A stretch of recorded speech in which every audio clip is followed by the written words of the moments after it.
प्रेमरे थिबा झीटी केवल यही कथाटी कही थाए, मु तुमठू किछि आशा करूनी, केवल मु चाहे तुम सह टिके समय और तुम पाखरु टिके भल पाइबा। निद उड़ी जाए घरर अभाव पाई, नहेले रातिरे न शुवा सब पुरुष आशिक होई न थांती। समय आपणकर चाहिब तो हीरा बनई देव, न चाहिब तो निदर स्वप्न भी हजाई देव।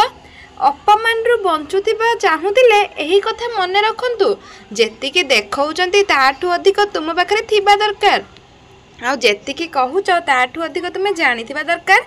जिए भीतरु किछि अलग आ बाहरु किछि अलग होइथांते, सिए एही दुनिया रे खुशी रे रुहंती।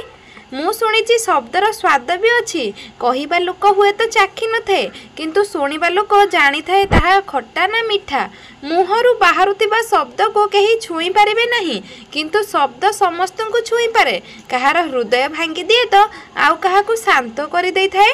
मु समय को बहुत पाखरु देखिची, एई समय केते केते लोकंकु बदलई देइची। मनीषर मुह देखि चिन्हिबा सहज, किंतु मुह देखि उद्देश्य जानिबा बहुत कष्ट। मनीषर बुझिबा शक्ति केवल एतिकी, ताकू पशु कुह से रागी जीव, ताकू सिंह कुह से खुशी होई जीव। मनीषर बुझिबा शक्ति केवल प्रेम पाखरे न थाए, बेले बेले संपर्क बापा माँ उपरकू भी आसी थाए। मुक्ति रे केवल माँ बापांकर प्रेम मिली थाए, नहेले सबु संपर्क पई किछि ना किछि मूल्य देबाकू पड़ी थाए। जहा पाखरे विश्वास अछि से हजार थर हारिकी भी मनर प्रश्न हारी न थाए। केही भरोसा भांगे तेबे ताकू धन्यवाद कर, से ही शिखाई थाए कि भरोसा बुझी विचारी करबा दरकार। खराब करिबार विचार आसे तो काली की टाळ, आ भल करिबार विचार आसे ताहले आज ही कर। समय परिस्थिति देखिकी बदले जाए, आ निज लोक मौका देखि बदले जाती। आदर करिबा सेही औषध होई थाए, जहा संपर्क को केबे मरिबाकू देई न थाए। जीवन जीवार दुईटी तरीका, जी पसंद ताकू निजर कर, नहेले जी निजर ताकू पसंद कर। केही जने बहुत सुंदर लिखिछंती, मो पसंद तो बहुत जनकर, किंतु जेतेबेले सेमानकर आवश्यकता पड़े सब बेले एकालेपणरे सीए रही थाए, जी सब बेले सत्य को बाछि थाए। बहुत किछि कहिबार अछि, किंतु काहे केजाणी एबे लागुची किछि न कहि चुप रहिले बहुत भल हेबो आम दुहिंक पई। लोक जेतेबेले पचारंती तुमे कौन काम करूच, प्रकृत रे सेमाने हिसाब लगांती आपनकु केते इज्जत देबार दरकार। प्रेम हेउ किंबा इज्जत काहाकू एते दिएनि जे से जेमिति निजर औकात भूली न जाऊ। प्रेमर कौनसी रंग नहीं, तथापि से रंगीन लगी थाए। आ भल पाइबार कौनसी चेहरा नहीं, तथापि से सुंदर दिशु थाए। जी तुमको हृदय रु केयर करे, तार अधिकार अछि तुम ऊपर रागिबार। जुगटा एमिति, आपण जेते नरम हेबे लोक सेते आपनकू गरम देखैबे। एका एका चलिबार किछि अलग मजा थाए। कष्ट तो हुए, किंतु काहाकू हरई देबार भय न थाए। अन्यर खराब समय रे हसिबा लोकंक पई समय जेबे शक्त प्रहार करिवो, सेतेबेले चारि दिगरु करिवो, जेते मजा नेबा कथा नै जाओ। जुगटा एमिति, आपण जेते नरम हेबे लोक सेते आपनकू विपद रे पकेइबे। लोक जेतेबेले पचारंती तुमे कोन काम करूच, सेइरा लोक आपनकर योग्यता हिसाब करंती। कथा हेबा पई टाइम आ मूड दरकार होई न थाए, केवल निज पाखरे केयर करिवार गुण थिबा दरकार।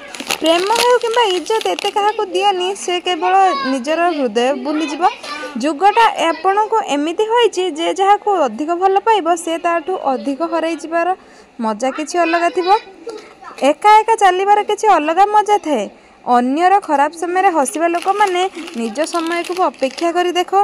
ये एही दुनिया, एठी लोक सफा हृदय को बोका बोली कहा जाए। बारंबार मन कहे हार मानिबा पई, किंतु मने पड़ी जाए एबे तो बहुत लोकଙ୍କ कथा को मिछ बोली प्रमाण करबा पई। परखिबी तो कहीं निजर नुह, बुझिबा तो कहीं पर भी नुह। पिठी को सब बेले मजबूत रख, जे काहे कि ना साबासी आ धोखा सब बेले पछपटू ही मिली थाए। समस्तଙ୍କ ऊपर विश्वास कर नहीं। मनीष प्रथम किछि अलग होइथांती एवं परे किछि अलग होई जांती।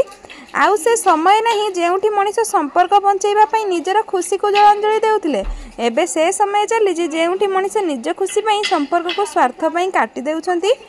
समस्ते तो निजर भली लागंती, किंतु प्रकृत रे किए निजर ताहा समय जणाई दिए। हाथ धरिबा पई तो अनेक लोक अछंती, किंतु मझी रास्ता रे छाड़ी न छाड़िबा भली बहुत मनीष कम अछंती। भंगा कलम आउ अन्यठू जलिबा केबे काहाकू बढ़िबाकू देई न थाए। लड़ीबार कलता समस्तଙ୍କ पाखरे अछि, किंतु काहाकू जीतिबा भल लागे तो आउ काहाकू संपर्क बंचैबा भल लागि थाए। जय जगन्नाथ नमस्कार केमिति लगुच भिडियो आपण मैंने कमेंट माध्यम निहाती जनइबे आज भिडियो एतिक रोचे पुणी देखा गोटे नुआ भिडियो से पर्यंत आपण मैंने भलरे रुहतु खुशी रुहतु आम चैनल नुआ थे गोटे सब्सक्राइब कर दिंतु वीडियो को लाइक करूँ कमेंट करूँ शेयर करूँ रोचे नमस्कार जय जगन्नाथ।